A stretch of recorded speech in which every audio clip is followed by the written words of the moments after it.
तुम्हारे पास क्या सबूत है तुम्हारी बेगुनाही का, बताओ।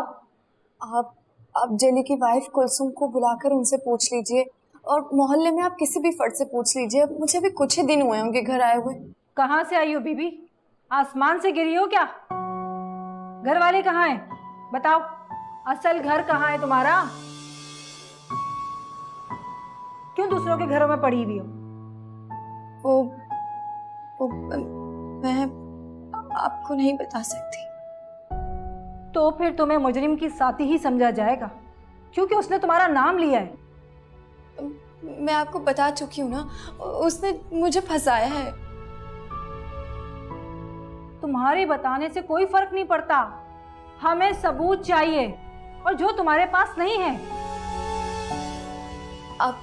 आप एक बार मेरी कुलसुम से बात करवा दीजिए, सिर्फ एक बार प्लीज। वो सारी बातें क्लियर कर देगी। देखो, मुझे तुम अच्छी फैमिली से लगती हो, इसीलिए मैं तुम्हें रियायत दे रही हूँ। 5 मिनट में अपनी बात कंप्लीट करो। Got it?